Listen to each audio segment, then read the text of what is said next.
Hello! I'm super excited to start this course with you, but as always, before we do, we need to see where we're starting and where we're ending up so we have a clear path to succeeding. So let's see what this course will look like for you.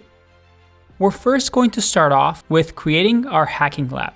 Now don't worry, whether you're on Windows, Mac, or Linux, you're going to be able to follow, because what we'll do is use something called a virtual machine to install Kali Linux, which is often used with ethical hacking, onto our machine so that we can simulate and create our hacking environment. Don't worry, all the tools we're going to use is free, and you're going to be able to set up your computer in a way to follow the rest of the course. And you're also going to have a professional setup.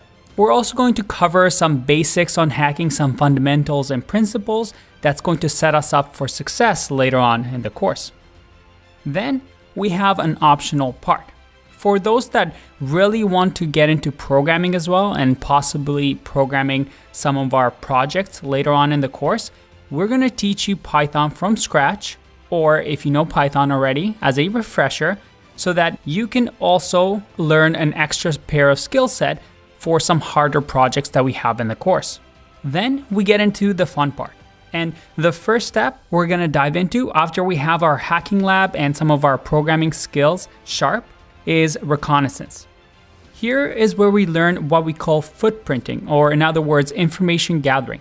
Once we choose our target, our first task is to gain as much information about the target as possible. We're going to talk about IP addresses, about the Whois tool, the WhatWeb stealth scan, finding usernames, building an email scraper tool, and other tools available to us to gather as much information as possible. From there, we go into scanning, and this is where things get real. In this section, we gather information on some of the technical information that we can acquire from a target. For example, if they have open ports, if they have a firewall, what software they're running on these ports, and if they have any outdated operating systems. And don't worry, if you don't know what any of this means, we take you from scratch and you're going to learn it all. Here is where we learn about TCP, UDP, using the powerful Nmap tool, different types of scans that we can do, how to work with firewalls, using decoys and packet fragmentation. And we're also going to build a port scanner project in this section.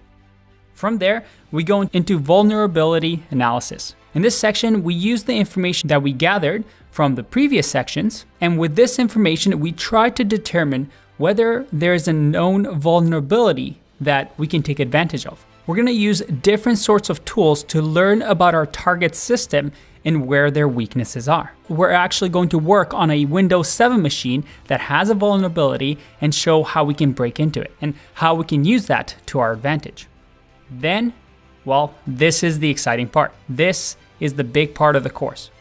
This is where we attack and gain access to the target machines. And throughout this session, we'll be covering many different vulnerabilities and different targets. We perform different sorts of attacks on virtual machines and cover a very important tool of an ethical hacker, that is the Metasploit framework. The goal of exploitation is to get on a target machine. So this means we must drop a payload on that target machine so we can use it to navigate through their systems, look through their files, execute anything we want, even delete anything we want without the target knowing anything about it. We'll learn to create our own viruses and Trojans that we can deliver to the target, whether through an email or through a USB.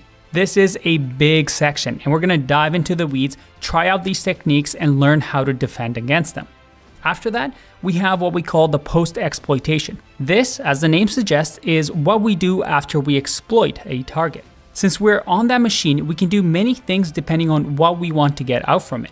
At the end, after we do all the things we wanted by exploiting the target, we want to make sure we cover our tracks by deleting any event logs or deleting any evidence that we were ever on that machine. We're going to learn lots of things here, such as creating persistence on a target machine and even creating a backdoor in one of our projects.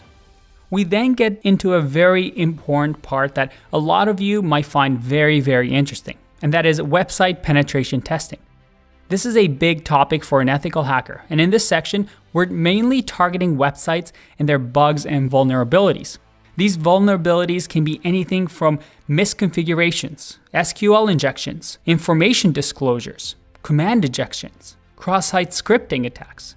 And we're also going to code our own and create our own project, a login brute force script, and also a directory discovery tool. Again, in this section, you're going to learn how to use these techniques and therefore defend against them on your own website or a client's website. Then we get into something that you have to know as an ethical hacker. It's the man-in-the-middle attack. This is an attack that is used inside a network, and this allows us to sniff any unencrypted data and see it in plain text. So we could use this technique to see passwords for some websites. And we're going to cover some of the main tools that hackers use when doing a man-in-the-middle attack. We then have a bonus section on Wi-Fi and wireless cracking. This is the section where we want to gain access to a network by cracking its wireless password. And we're going to talk about things like AirCrack password cracking and Hashcat password cracking, and show you how you might use this and how attackers might use this on your wireless network. Now, we got lots to cover, but I also want to talk about the best part right here. Our online private community of over 300,000 students. We have people chatting here every day, helping each other out to finish the course, doing challenges together, and talking about the latest and greatest in technology. This is an optional resource for you to use so you can have back and forth conversation with other students and myself so you feel like you're part of a real classroom. But you know what? Enough talk. I know you're getting excited. I am too. So let's get started and let's learn ethical hacking.